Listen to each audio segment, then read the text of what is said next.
Hey, it's Andre Sossi, and in this video I will show you what benefits social anxiety gives you and how these benefits make you sabotage your own efforts of overcoming it. Many people would not agree with me, but I'm really right on this one. Having social anxiety disorder gives you some particular benefits that make you not want to overcome it.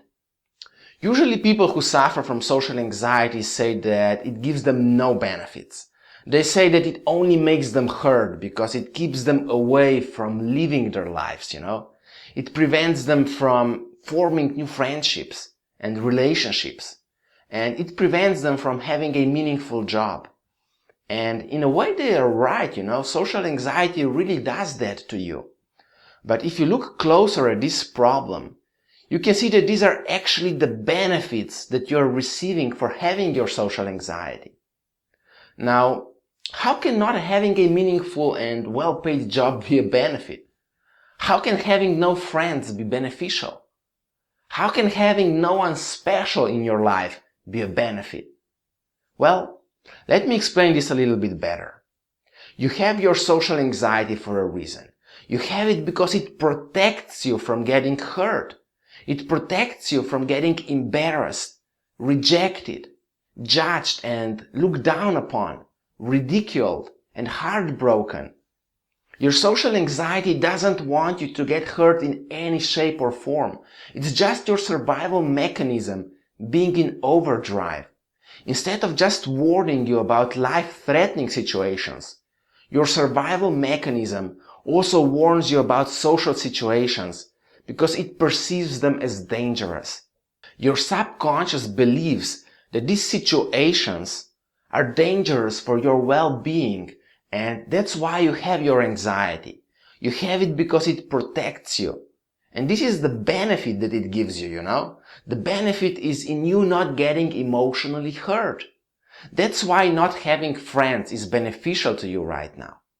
You see, when you don't have friends, you don't have to perform at your best.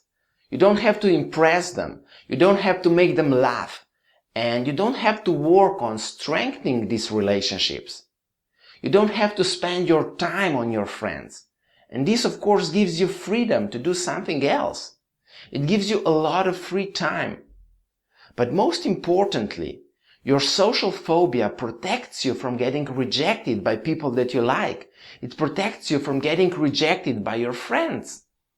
And it's exactly the same with relationships. Your social anxiety keeps you away from dating. It keeps you away from putting your best foot forward and impressing the one that you like, Your social anxiety prevents you from saying things like, I love you. Why? Well, because it wants to keep you emotionally unhurt. It wants to protect you from being rejected by the person that you love. And that is a huge benefit to your subconscious mind. Every time you avoid or you escape from a social situation, your subconscious feels a small victory. Even when you feel bad about yourself for not doing something that you wanted to do, your subconscious still feels like a winner. Why? Well, your subconscious just managed to protect you from getting hurt. And that's its main goal, It's kind of logical that it feels this way. But unfortunately, this only reinforces the belief that social situations aren't safe. It reinforces the biggest limiting belief that is responsible for you having social anxiety in the first place.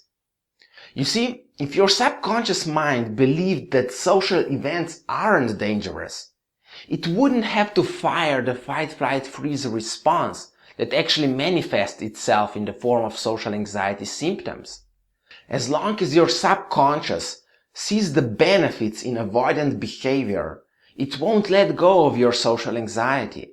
No matter how much you consciously disagree with it, you can't win this way.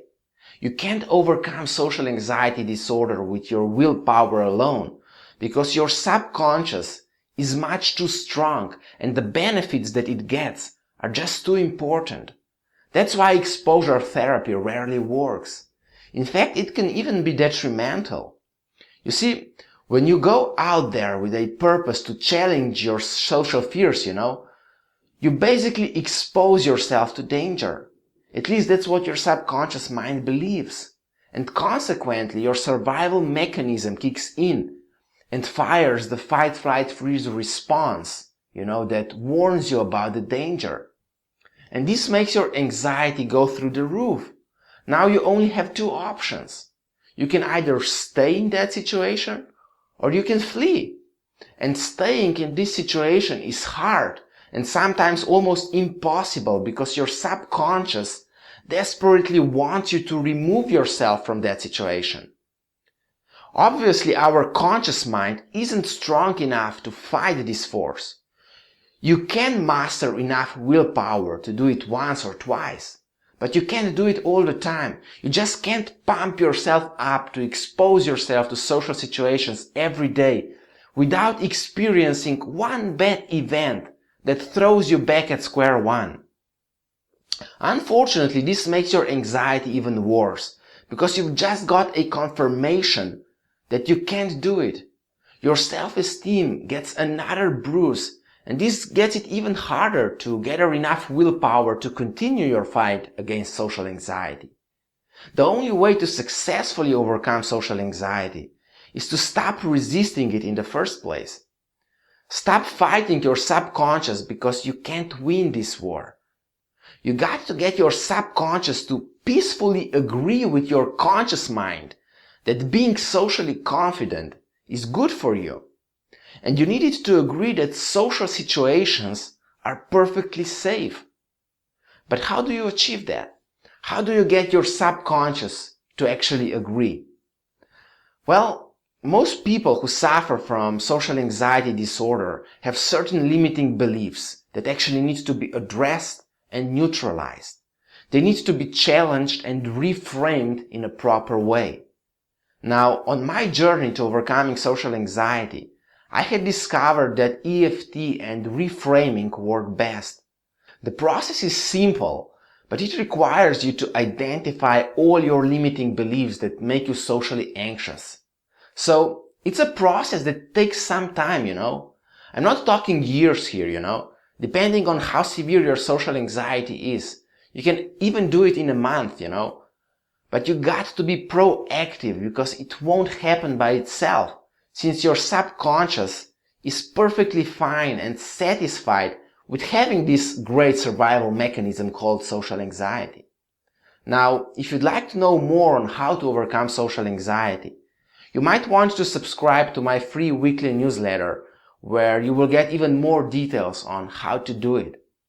You can subscribe for free, of course, at socialanxietyadvice.com/freedom. Or you can just click the link below and you will be taken to my website where you can subscribe if you want to know more. Okay, now that's about it. I hope that you've enjoyed this video and that you found it helpful. If you did, feel free to let me know about it. You can do that by visiting my website at socialanxietyadvice.com and leaving me a comment there. As always, I read every single one of them. Now, that's really it. I wish you a wonderful week and, of course, love and accept yourself for who you are.